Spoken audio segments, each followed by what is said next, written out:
Variety നമുക്ക് എല്ലാവർക്കും variety ഇഷ്ടമാണ് അല്ലേ? എന്തായാലും ഇത്രയും എപ്പിസോഡ്സിലെല്ലാം നമ്മൾ ചെയ്തുകൊണ്ടിരുന്നത് നോൺ വെജ് എന്ന് പറയുമ്പോൾ നമ്മൾ ആദ്യം ആലോചിക്കുന്ന ചിക്കൻ, ഫിഷ്, മട്ടൺ എന്നൊക്കെയാണ്. പക്ഷേ ഇന്ന് നമ്മൾ ചെയ്യാൻ പോകുന്നത് കാട വെച്ചിട്ടുള്ളൊരു ഡിഷാണ്. ഓക്കെ, സുനിത ചേച്ചി എന്നായിട്ടൊരു ചേച്ചിനെ ഞാൻ ഈ ഗ്രൂപ്പിൽ വെച്ച് മീറ്റ് ചെയ്തു നടന്നുകൊണ്ടിരുന്നപ്പം. ചേച്ചിയും ചേച്ചിയുടെ ബ്രദറും ഉണ്ടായിരുന്നു. അപ്പോൾ ചേച്ചി പറഞ്ഞു ഇന്ന് ഞങ്ങൾ കാട വെച്ചിട്ടൊരു സാധനം നിങ്ങൾക്ക് വേണ്ടി ഉണ്ടാക്കി തരാമെന്ന്. എന്തായാലും നമുക്ക് സുനിത ചേച്ചിയുടെ വീട്ടിലേക്ക് പോവാം. Welcome to Mohanlal's taste buds taste of Kerala. അപ്പോൾ welcome to Mohanlal's taste buds taste of Kerala. ഞാൻ പറഞ്ഞ പോലെ നമ്മളിപ്പം സുനിത ചേച്ചിയുടെ വീട്ടിലെത്തിയിരിക്കുകയാണ്. ചേച്ചിയുടെ ബ്രദറാണ് അനിൽ ചേട്ടൻ. ഇവർ രണ്ടുപേരാണ് നമുക്ക് വേണ്ടി ഇന്ന് ഒരു സ്പെഷ്യൽ സാധനം ഉണ്ടാക്കാൻ പോകുന്നത്. ചേച്ചിനെ കുറിച്ച് ഇപ്പം നമുക്ക് ആദ്യം ചേച്ചിനെ ഒന്ന് മീറ്റ് ചെയ്യാം, ചേച്ചിയുടെ കാര്യങ്ങളൊക്കെ ഒന്ന് കേൾക്കാം. ചേച്ചിയുടെ ഹസ്ബൻഡ് എവിടെയാണ്? ഹസ്ബൻഡ് ബഹ്റിനിലാണ്, അവരവിടെ എഞ്ചിനീയറായിട്ട് വർക്ക് ചെയ്യുന്നു. ഓക്കെ, ചേച്ചിക്ക് മക്കള് രണ്ടുപേര്, ഒരു മോനും ഒരു മോളും. ഓക്കെ, അവരെ ടേസ്റ്റ് ചെയ്യുമ്പോൾ നമുക്ക് വിളിക്കാം. ആൻഡ് ചേട്ടൻ്റെ? എൻ്റെ വീട് ഞങ്ങൾ മഞ്ചേരിയാണ് വീട്. ഞാനെന്നാ പേഷ്യൻ്റെ കൂടെ വന്നതാണ്. ചേട്ടനല്ലേ ഈ ഡിഷ് കണ്ടുപിടിച്ചതെന്ന് പറഞ്ഞാൽ ഇതിന് പേരിട്ടിട്ടുണ്ടോ? ഇതിൻ്റെ പേര് സ്റ്റഫ്ഡ് കാട ഫ്രൈ. ഇപ്പൊ ഉണ്ടാക്കിയ പേരാണല്ലേ? ഇപ്പൊ ഉണ്ടാക്കിയ പേരാണ് സ്റ്റഫ്ഡ് കാട ഫ്രൈ ആണ് നമ്മളിപ്പം ഉണ്ടാക്കാൻ പോകുന്നത്. അപ്പോൾ ഇതിനാവശ്യമുള്ള സാധനങ്ങൾ എന്തൊക്കെയാണ്? ഇതിനാവശ്യമുള്ള സാധനങ്ങൾ ടൊമാറ്റോ ജ്യൂസ് ഉണ്ട്, പച്ചമുളക്, മല്ലിപ്പൊടി, മുളക് പൊടി, ഓക്കെ, മഞ്ഞൾപ്പൊടി, ജീരകം, വെളുത്തുള്ളി, ഇഞ്ചി അരിഞ്ഞത്, ഗരം മസാല, ഉപ്പ്. പിന്നെ ഇതിനകത്ത് നിറയ്ക്കാൻ വേണ്ടിയിട്ട് നമ്മൾ ഉപയോഗിക്കുന്നത് കാടയുടെ മുട്ട തന്നെയാണ് ഇതിനകത്ത് നമ്മൾ സ്റ്റഫ് ചെയ്യാനായിട്ട് ഉപയോഗിക്കുന്നത്. പിന്നെ അതിൻ്റെ കൂടെ തന്നെ കാടയുടെ ലിവറും പിന്നെ ജിസാഡും കൂടെ നമ്മൾ അരിഞ്ഞെടുക്കുന്നുണ്ട്. അതിൻ്റെ ഒരു ഉള്ളിലുള്ളൊരു ഹാർട്ടെല്ലാം കൂടെ വരുന്നൊരു പോർഷനാണ്. പിന്നീട് ഏലക്ക തരി, വെളിച്ചെണ്ണ, ഉള്ളി, പിന്നെ നമ്മൾ കറിവേപ്പില, ടേസ്റ്റിന് ചെറുനാരങ്ങ, മല്ലിയില. പിന്നെ ഞാൻ എവിടെയും കാണാത്ത പോലത്തെ ഒരു ഇൻഗ്രീഡിയൻറ്റും കൂടെ ഉണ്ട്, സൂചിയും നൂലും.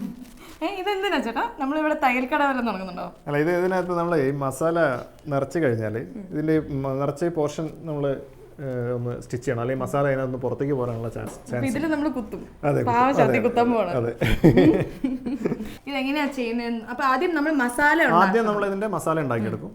അങ്ങനെ കുറച്ച് ഇൻഗ്രീഡിയൻസ് എല്ലാം ചേർത്ത് മസാല ഉണ്ടാക്കിയെടുക്കും. ഓക്കെ, പിന്നീട് ആ മസാല ഇതിനകത്ത് ഫില്ല് ചെയ്തിട്ട് പിന്നെ ഇതൊന്ന് ലൈറ്റായിട്ട് ഫ്രൈ ചെയ്തെടുക്കും. ഡീപ് ഫ്രൈ ചെയ്യുന്നില്ല, ലൈറ്റ് ഫ്രൈ ആയിട്ട് എടുക്കുക. ഡീപ് ഫ്രൈ വേണമെന്നുള്ള ആളുകൾക്ക് ഡീപ് ഫ്രൈ ചെയ്തെടുക്കുക.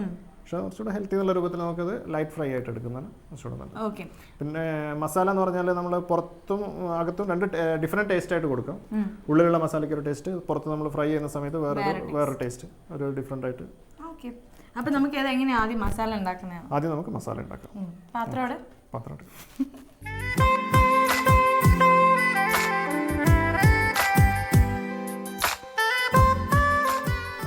അപ്പൊ അടുപ്പ് കത്തിച്ചു കഴിഞ്ഞു. ഇനി നമുക്ക് മസാല ഉണ്ടാക്കാം. അപ്പൊ ഈ മസാല ഉണ്ടാക്കുന്നത് എങ്ങനെയാണെന്ന് ചേട്ടനോട് ചോദിക്കാം. എങ്ങനെയാ ഈ മസാല ഉണ്ടാക്കുന്നതിൽ ആദ്യമായിട്ട് നമ്മൾ ഈ മസാലയ്ക്കകത്ത് കാടമുട്ടയും ചേർക്കുന്നുണ്ട്, കാടയുടെ ലിവറും കൂടെ ചേർത്തിട്ടാണ് നമ്മൾ മസാല ഉണ്ടാക്കുന്നത്. അതിനായിട്ട് ആദ്യം നമ്മൾ കാടയുടെ നെക്ക് പോർഷനും കൂടെ നമ്മൾ ഇതിനകത്ത് കട്ട് ചെയ്ത് ചേർക്കുന്നുണ്ട്. ആ നെക്ക് അതിനകത്ത് നമ്മൾ ഫ്രൈ ചെയ്ത് വെക്കുന്ന സമയത്ത് ഒരു ഭംഗി അത്രയും കിട്ടില്ല. അപ്പോൾ അതുകൊണ്ട് ആ നെക്ക് പോർഷൻ കൂടെ കട്ട് ചെയ്ത് നമ്മൾ അതിനകത്ത് ചേർക്കും. ഓക്കെ,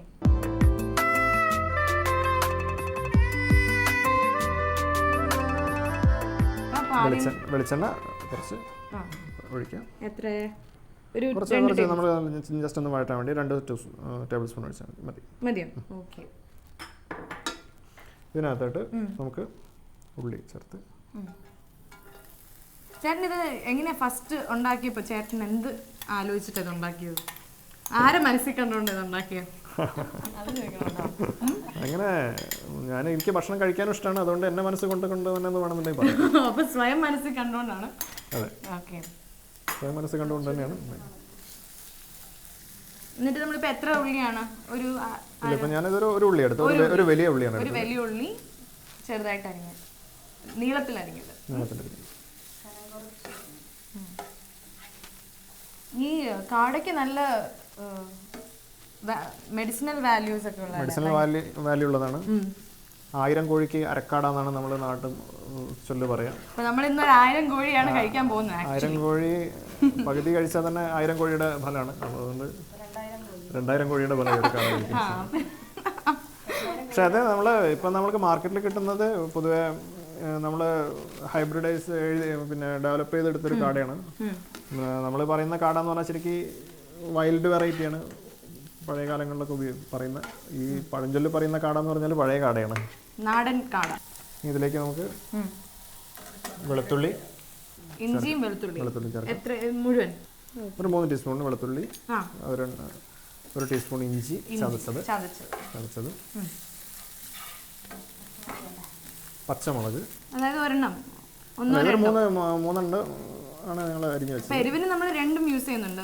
നമ്മൾ ഓരോരാളുള്ള ടേസ്റ്റ് അനുസരിച്ച് ചേർക്കാം. ഓക്കെ.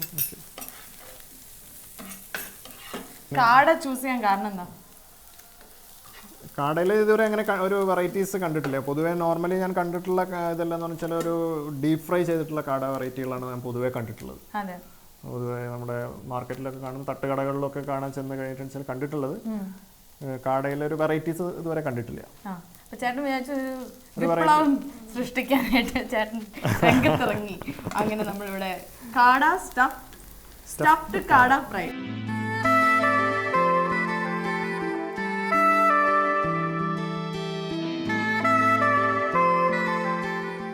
അപ്പോൾ ഓർമ്മയുണ്ടല്ലോ ഇതുവരെ നമ്മൾ എന്തൊക്കെയാണ് ചെയ്തതെന്ന് ചേട്ടൻ ഒരു റീക്യാപ്പ് കൊടുത്താലോ?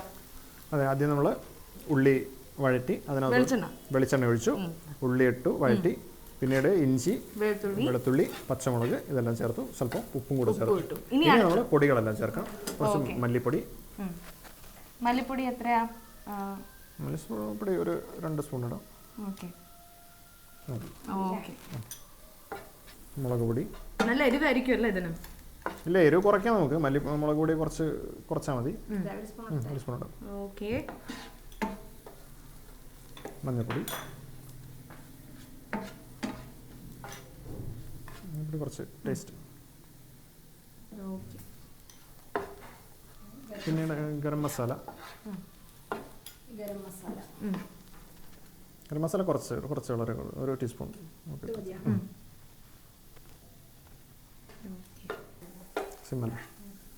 നന്നായിട്ട് വഴറ്റണം അല്ലേ?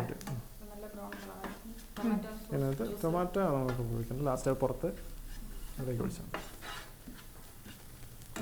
പിന്നെ ഇതിനകത്ത് ചേർക്കേണ്ടത്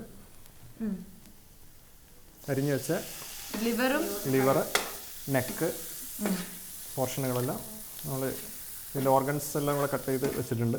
എല്ലാം ഇവിടെ സ്വല്പം വെള്ളം ഒഴിക്കും. സ്വല്പം വെള്ളം ഇത് വെന്ത് കിട്ടാൻ വേണ്ടിയിട്ടുള്ള വെള്ളം ഒഴിക്കും. ലിവറൊക്കെ വേവാനായിട്ട്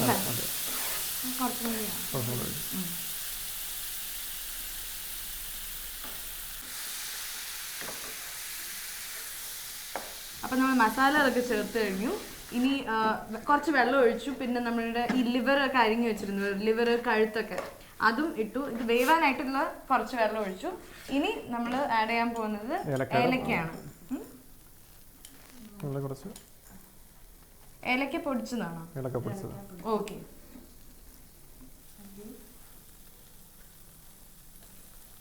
ഓക്കെ. അപ്പം ടേസ്റ്റിനനുസരിച്ച് ഉപ്പും എരിവും. അപ്പം മസാലയൊക്കെ നമ്മൾ ഇട്ട് കഴിഞ്ഞു. ലിവറും നെക്കും ഒക്കെ ഇട്ട് കഴിഞ്ഞു. നല്ല മണം വരുന്നുണ്ട്. എന്തായാലും ഇത് വേവാൻ കുറച്ച് സമയം എടുക്കും. നമ്മുടെ മസാല ഇങ്ങനെ റെഡി ആയിക്കൊണ്ടിരിക്കുകയാണ്. അല്ല, റെഡി ആയി കഴിഞ്ഞു. ഇനി എന്താ ചെയ്യേണ്ടത്? മുട്ട ചേർക്കണം. മുട്ട ചേർത്തിട്ടില്ല നമ്മളിതൊരു. ഇത് വെറുതെ ഇട്ടാൽ മതിയോ? ഓക്കെ. അപ്പോൾ ഓരോ കോഴിക്കകത്തും ഓരോ മുട്ട ഉണ്ടാവും.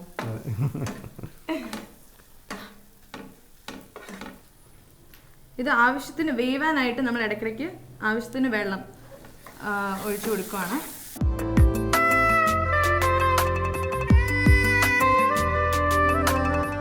അപ്പം ഇനി കറിവേപ്പില, മല്ലിയില ഇത് രണ്ടും നല്ലപോലെ അരിഞ്ഞിട്ടിട്ടുണ്ട്. ഇത് നല്ല മണമൊക്കെ വരുന്നുണ്ട്. ഇനി ഓക്കെ. കാട മുട്ട ഇട്ടു. പക്ഷെ മുട്ട കാടയിലിടാൻ പോവാണ് അല്ലേ? മസാല റെഡി. അപ്പം നമുക്കിനി സ്റ്റഫിങ് ആരാ ചെയ്യാൻ പോകണം? ചേട്ടനാണോ ചേച്ചിയാണോ? എല്ലാവർക്കും കൂടെ ചെയ്യാം. ഒരുമിച്ച് എല്ലാവർക്കും കൂടി സ്റ്റഫ് ചെയ്യാവുന്നതാണ്. മസാലയിൽ മുട്ടയൊക്കെ ഇട്ടിട്ടുണ്ട്, കാടമുട്ട. ഇനി ആ മുട്ടേനെ നമുക്ക് ഇനി കാടേൻ്റെ അകത്താക്കണം.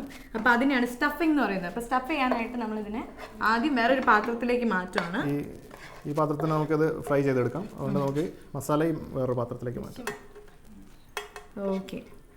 ആഹാ, അപ്പോൾ ഇതാണ് നമ്മുടെ മസാല റെഡിയായി. കണ്ടില്ലേ, മുട്ടയൊക്കെ ഇങ്ങനെ പുറമെ ഇങ്ങനെ ചേട്ടൻ എടുത്തു വെച്ചിരിക്കട്ടോ മുട്ട. അപ്പോൾ ഇനി സ്റ്റഫിങ് തുടങ്ങാം. അപ്പോൾ മസാല റെഡി, കാട റെഡി. ഇനി ഇതിൽ എങ്ങനെയാണ് സ്റ്റഫ് ചെയ്യുന്നത് നമുക്ക് നോക്കാം. ഇത് കാണുമ്പോൾ നിങ്ങൾക്ക് എന്താ ഓർമ്മ വരുന്നത്? മോഹൻലാലിൻ്റെ സിനിമയിൽ tongue tongue tongue tongue tongue tongue tongue tongue ഒരു ഫുൾ കോഴി. അപ്പോൾ ഇനി ഇതിലെങ്ങനെയാണ് സ്റ്റഫ് ചെയ്യുന്നത് നോക്കാം. ഓക്കെ. സ്റ്റഫ് ചെയ്യാൻ നമ്മൾ കാട വാങ്ങിക്കുന്ന സമയത്ത് തന്നെ അത് കട്ട് ചെയ്യുന്നതിലൊരു ഒന്ന് ശ്രദ്ധിക്കണം. കാരണം വെച്ചാൽ ഇതിൽ പിന്നെ വലിയ ഹോൾസ് ഒക്കെ ഉണ്ടായി കഴിഞ്ഞിട്ടുണ്ടെന്ന് വെച്ചാൽ നമുക്കത് ഇതിൽ നമ്മൾ ഇതിൻ്റെ വേസ്റ്റ് എല്ലാം ഒഴിവാക്കാൻ വേണ്ടി ചിലപ്പോൾ അവർ വലുതായിട്ട് കട്ട് ചെയ്യും. അപ്പോൾ ചിലപ്പോൾ നമുക്കിത് കൂടുതൽ സ്റ്റിച്ച് ചെയ്യേണ്ടി വരും. അപ്പോൾ അത് ചെറിയൊരു ഹോൾ ഇട്ടിട്ട് നമ്മൾ എടുക്കുമ്പോൾ തന്നെ ചെറിയൊരു ഹോൾ ഇട്ടിട്ട് എടുക്കാൻ പറഞ്ഞിട്ടുണ്ട്. അതിനാണ് നമ്മൾ സൂചി നൂലും. നൂല് സേവ് ചെയ്യണമെങ്കിൽ നിങ്ങൾ ചെറിയ ഓട്ടം ഉണ്ടാക്കുക അല്ലേ? അപ്പോൾ കുറവ് നൂല് മതി. അപ്പോൾ നമുക്ക് ഇതിനകത്ത് ഇനി ഇത് മസാല. അപ്പോൾ ഓരോ കോഴിയിലും ഓരോ മുട്ട ഇല്ല ചേട്ടാ? അതെ അതെ. 2 മുട്ടയൊക്കെ ഇട്ട് കുഴപ്പമില്ലല്ലോ? കുഴപ്പമൊന്നുമില്ല. അപ്പോൾ എൻ്റെ കോഴിയിൽ ഒരു 2 മുട്ട.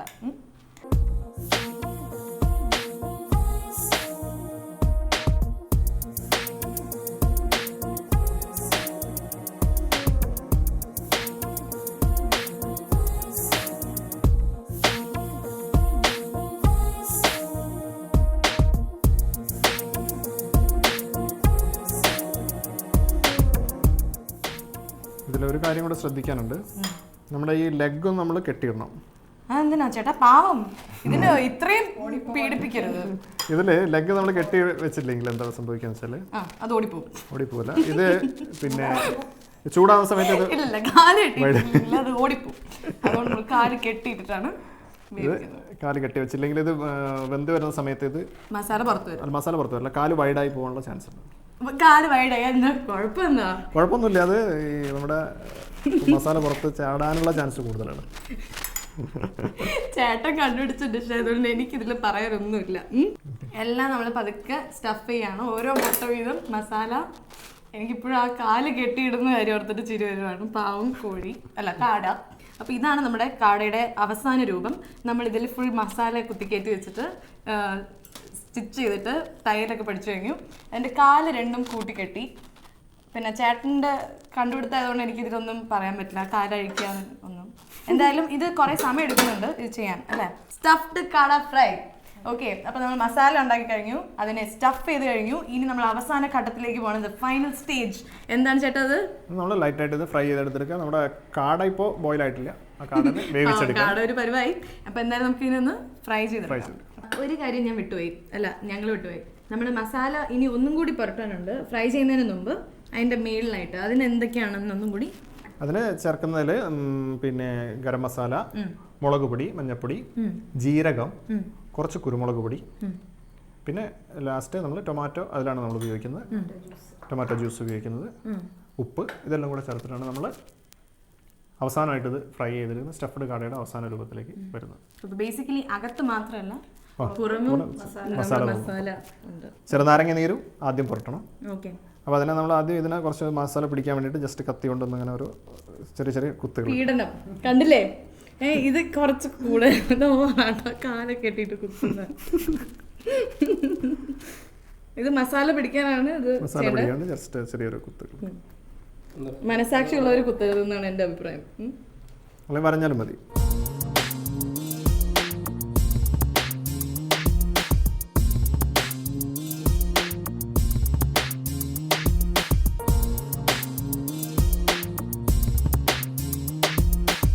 അപ്പം നമ്മൾ ചെയ്ത ഓർമ്മയുണ്ടല്ലോ, ആദ്യം നമ്മൾ കാടയിൽ ആദ്യം നാരങ്ങ നീരൊഴിച്ചു, മസാല നന്നായിട്ട് പിടിക്കാൻ വേണ്ടിയാണ് ചെയ്യുന്നത്. പിന്നെ നമ്മൾ ഉപ്പിട്ടു, പിന്നെ ഗരം മസാല ഒരു ടീസ്പൂൺ ഇട്ടു. പിന്നെ നമ്മൾ ഇട്ടത് എന്തായിരുന്നു? മുളക് പൊടി, മഞ്ഞൾപ്പൊടി, കുരുമുളക്, ജീരകം പൊടിച്ചത്. അപ്പം ഇത്രയും ഇട്ടിട്ട് നല്ലപോലെ പുറമേ മസാല പിടിക്കാനായിട്ട്. ഇത് അപ്പം തന്നെ ഇടാലോ, അല്ലാണ്ട് മാരിനേറ്റ് ചെയ്യേണ്ട ആവശ്യമില്ല. മാരിനേറ്റ് ചെയ്യേണ്ട ആവശ്യമില്ല. ഓക്കെ.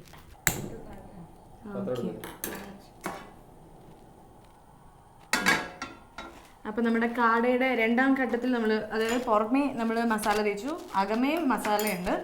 ഇനി നമ്മൾ ഫ്രൈ ചെയ്യാൻ പോവാണ്.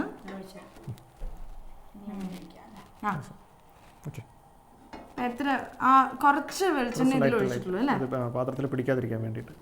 ഓക്കെ, അപ്പോൾ ഒന്നൊന്നായി കാട ചട്ടിയിലേക്ക്.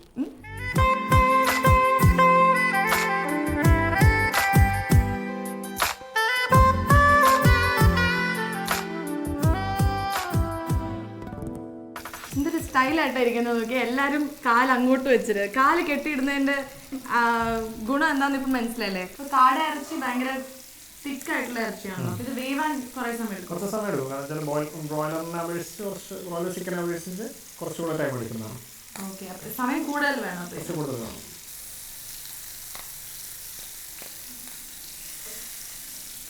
ഇത് ഈ സൈഡും കൂടി ഫ്രൈ ആണ് അല്ലേ? കുറച്ചും ഫ്രൈ കഴിഞ്ഞാൽ നമുക്ക് ടൊമാറ്റോ കുറച്ച് വെള്ളം ഒഴിച്ചിട്ട് കഴിഞ്ഞാൽ ഒന്നുകൂടെ വേവിക്കാം. ഇനി നമുക്ക് ടൊമാറ്റോ തക്കാളി എന്തിനാണ് ടേസ്റ്റ് വ്യത്യാസം വരുന്നത്? ചെറിയൊരു പുളിയും മധുര പുളിയും ടൊമാറ്റോ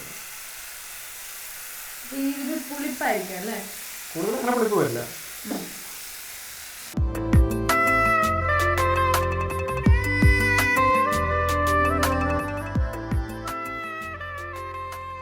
അപ്പം എന്തായാലും ഇത് വേവാൻ കുറച്ച് സമയം എടുക്കും. നമ്മളിതിൽ വെള്ളം ഒഴിച്ചിട്ടുണ്ട്. ഇപ്പം തക്കാളി അരച്ച തക്കാളി ഇട്ടു. ആ, അപ്പം എന്തായാലും കുറച്ച് നേരം അടച്ചു വെക്കാം.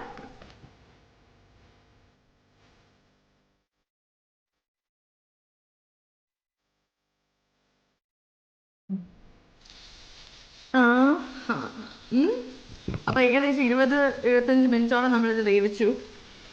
ഇടയ്ക്കിടയ്ക്ക് വെള്ളം ഒഴിച്ചു കൊടുത്തു. എൻ്റെ വായിൽ നിന്നും വെള്ളം വരുന്നുണ്ട്. എന്നിട്ട്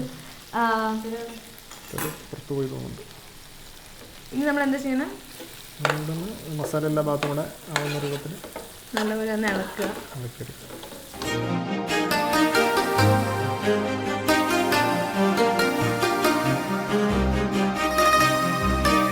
അപ്പം കാട റെഡിയായി കഴിഞ്ഞു, ഞാനും റെഡിയായി കഴിഞ്ഞു കഴിക്കാനായിട്ട്. അപ്പം നമുക്കിനി ഇത് സെർവ് ചെയ്യുന്നത് എങ്ങനെയാണെന്ന് നോക്കാം. ഇതിങ്ങനെ സെർവ് ചെയ്ത് എങ്ങനെ കഴിക്കാമെന്ന് എനിക്ക് അറിയില്ല. ഇങ്ങനെ തന്നെയാണോ സെർവ് ചെയ്യുന്നത്? അല്ല, ഇത് നമ്മൾ സെൻറ്റർ ഇതിൻ്റെ നൂലഴിച്ചിട്ട് സെൻറ്റർ കട്ട് ചെയ്ത് 2 പോർഷനാക്കി വെച്ചിട്ടാണ് സേവ് ചെയ്യേണ്ടത്. നടുവിൽ നിന്ന് മുറിക്കും. നടുവിലൂടെ മുറിക്കും. ഓക്കെ, അപ്പം എങ്ങനെ ചെയ്യുന്നത് നോക്കാം.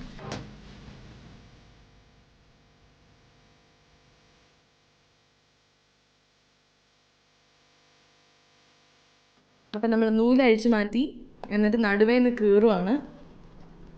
അപ്പം നമ്മളുടെ കാട രണ്ടായി. മുട്ടയും അകത്തുണ്ടായിരുന്ന മുട്ടയും രണ്ടായി. ഓക്കെ, അപ്പം ഇതാണ് നമ്മുടെ ഫൈനൽ രൂപം അല്ലേ? ഇനി പതുക്കെ നമ്മൾ ഗാർണിഷ് ചെയ്ത് വെച്ചിരിക്കുന്ന പാത്രത്തിലേക്ക് നമ്മുടെ സ്റ്റഫ്ഡ് കാട ഫ്രൈ റെഡി.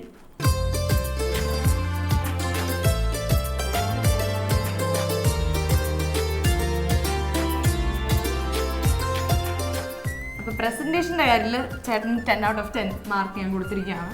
അപ്പോൾ ഇനി ടേസ്റ്റിൻ്റെ കാര്യത്തിൽ എത്ര മാർക്ക് ഉണ്ടെന്ന് നോക്കുന്നുണ്ടാവും. അതിനെന്ത് ചെയ്യണം? ടേസ്റ്റ് ചെയ്യണം. അപ്പം ഞാൻ ടേസ്റ്റ് ചെയ്യാൻ പോകണം. ടേസ്റ്റ് ചെയ്യട്ടെ. ഓക്കെ. ആഹാ, കാട എന്നെ മാടി വിളിക്കുന്നു. ഇതെന്താ ഇങ്ങനെ? അപ്പം ഇത് പിടിക്കാനും കഴിക്കാനും വേണം ഒരു കഴിവ്. അപ്പം ആദ്യം ഇങ്ങനെ എടുക്കുക. ചിയേഴ്സ്.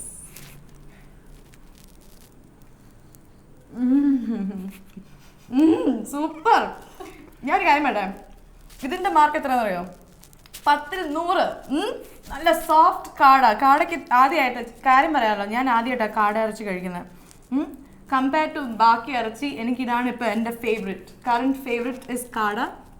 ആൻഡ് അതിൻ്റെ മസാല ഉണ്ടല്ലോ, ഇറ്റ്സ് ജസ്റ്റ് പെർഫെക്റ്റ്. എരിവ് കൂടുതലും അല്ല കുറവല്ല, പെർഫെക്റ്റ് ആയിട്ടുണ്ട് ചേച്ചി. നിങ്ങളും ഈ കാട ഉണ്ട് കേട്ടോ, നിങ്ങളും വേറെ കാട ടേസ്റ്റ് ചെയ്യുക. നിങ്ങളും വേറൊരു കാട വാങ്ങിച്ചിട്ട് ഇതുപോലെ ഉണ്ടാക്കുക. കുറച്ച് പണിയൊക്കെ ഉണ്ട്, തയ്യലൊക്കെ പഠിക്കേണ്ടി വരും, പക്ഷെ കുഴപ്പമില്ല അല്ലേ? കഷ്ടപ്പെട്ട് ഉണ്ടാക്കിയാൽ നല്ല ഇഷ്ടപ്പെട്ട് കഴിക്കാം.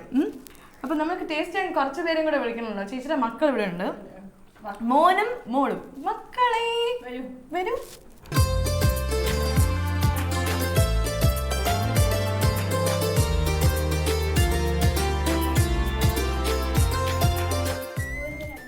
ടേസ്റ്റ് കൂടുതലാണെന്നോ? അപ്പൊ ഇതുവരെ കുറവായിട്ടാണോ ഉണ്ടാക്കിയത് അല്ലേ? അപ്പം കുഴപ്പമില്ല. അപ്പൊ ഇന്നത്തെ ടേസ്റ്റ് ആണ് ഏറ്റവും നല്ല ടേസ്റ്റ് എന്നാണ് പറഞ്ഞിരിക്കുന്നത്. അപ്പൊ ചേട്ടൻ സ്ഥിരം ഉണ്ടാക്കുന്നതാണ് കാട. അതാണ് കുട്ടികൾക്ക് ഇത്രയും എനർജി ആൻഡ് സ്ട്രെങ്ത്. അപ്പൊ ഇനി നിങ്ങളും വീട്ടിലുണ്ടാക്കുക.